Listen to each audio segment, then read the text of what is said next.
Al Teatro Pirandello di Agrigento la cerimonia di consegna del premio Pippo Montalbano, giunto alla sua 12ª edizione, voluto dalle figlie Caterina e Rosa Maria. Un riconoscimento alla memoria dell'attore agrigentino scomparso nel 2009, cui attualmente è intitolato il foyer del Teatro Pirandello. Il riconoscimento quest'anno sono andati ad artisti del panorama siciliano che hanno condiviso un momento culturale e artistico con il noto attore agrigentino.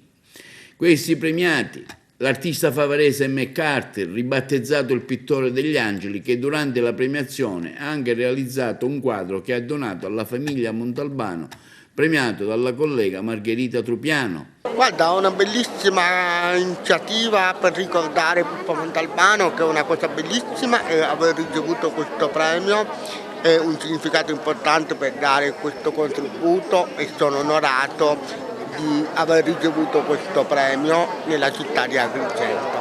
Grazie. Parliamo del libro, che riscontro stai avendo? Guarda, il libro sta avendo notevole riscontro, in secondo in classifica di Amazon, quindi Carmelo Sardo ha portato questo libro, la mia storia scritta da Carmelo, e viaggio l'Italia a manifestare la mia grande storia. Premiato anche Giuseppe Lopilato, direttore della Colimpetra, che quest'anno festeggia i suoi 20 anni di inaugurazione.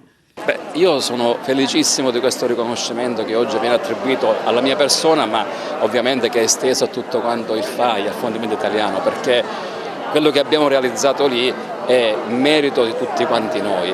Sono felice perché mi avvicina moltissimo alla mia città questo riconoscimento. Io ho sempre avuto un rapporto anche a volte conflittuale, perché a volte non ci siamo capiti con i miei concittadini. Ho sempre sostenuto che la Valle dei Templi era la nostra risorsa straordinaria, era la nostra identità. Ecco, adesso finalmente questa città si rende conto di essere la città della Valle dei Templi.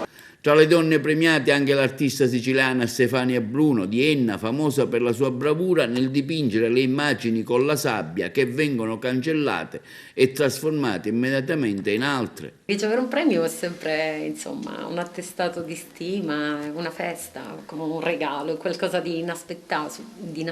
È bellissimo, ritorno sempre volentieri in questa splendida città, così ricca di storia, di tradizione, di antichità, e non potevo rifiutare questo invito speciale da parte di Caterina Montalbano, che ringrazio tantissimo, mi conferisce questo premio dedicato appunto al suo papà, il grande artista che è Pippo Montalbano. Mi piace parlare al presente perché gli artisti non muoiono mai. Altra agrigentina premiata è l'attrice Barbara Capucci, cantante, doppiatrice e recentemente anche produttrice di una commedia teatrale. Siamo qui tutti spinti da un sentimento che ci unisce, un sentimento bellissimo, unico, che è l'amore dei figli per i genitori, l'amore per il nostro lavoro, per le nostre passioni. Come dice Dante, è l'amore che muove il sole e le altre stelle.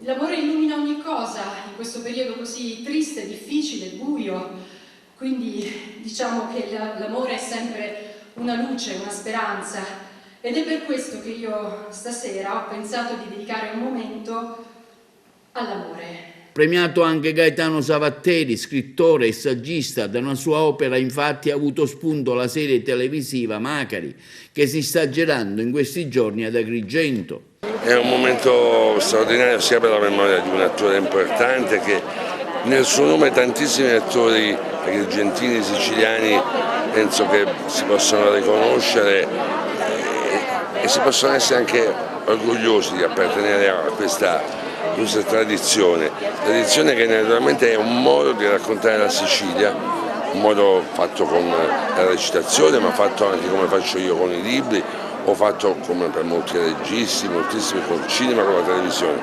Insomma, la possibilità di raccontare una terra bellissima e difficilissima in mille modi diversi.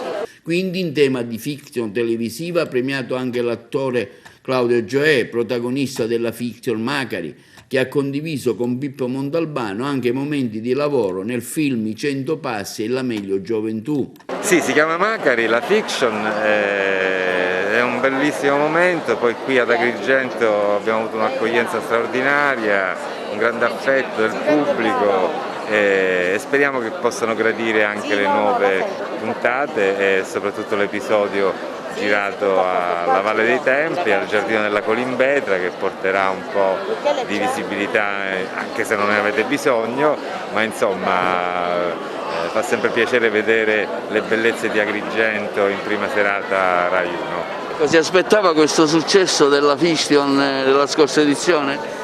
No, ci ha sorpreso un po' tutti e siamo rimasti veramente contenti e ringraziamo veramente l'affetto col quale insomma, ci ha accolto il pubblico. Un premio speciale è stato assegnato alla influencer candidata donna dell'anno Nadia Lauricella, originaria di Racalmuto, che nonostante la sua disabilità è nata senza gambe e braccia.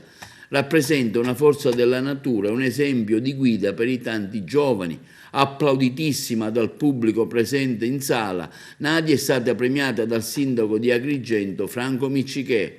È molto importante e sono molto emozionata di riceverlo. Mi fa capire che tutto il mio lavoro di divulgazione, soprattutto di sensibilizzazione in campo disabilità sta dando i suoi frutti. So che abbiamo ancora tanta strada da fare, ma sono già felicissima così. Un riconoscimento è stato dato anche in memoria dell'attrice agrigentina scomparsa Giusy Carreca e la scrittrice impegnata nel sociale Ester Rizzo. Ha sognato che lo scorso anno per motivi familiari non l'ha potuto ritirare. Presente anche alla serata l'artista della serie Macari, che ha lavorato con Montalbano, Domenico Centamore, che insieme al cast è salito sul palco del teatro, con il regista presente Michele Soavi ed Ester Pantano, meglio Suleima. Tra i premiati anche l'attore Tuccio Musumeci, presente con un videomessaggio, attore anche della fiction. A ritirare il premio è stato Filippo Luna. Tra le esibizioni anche quella della Casa del Musical di Marco Savatteri, che si sono esibiti in una performance di Camicette bianche scritta da Ester Rizzo con la presenza del maestro Edoardo Savatteri, conduttori della serata Davide Sardo e Martina Di Fonte.